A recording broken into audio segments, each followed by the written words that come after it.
life to lead. It's a story of a blind man that Jesus on his way.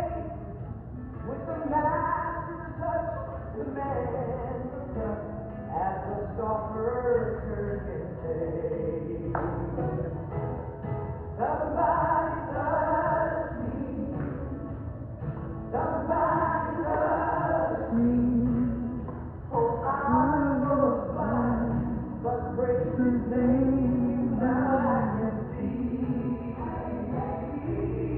I was in darkness when Jesus found me, but since he touched me, I now am free.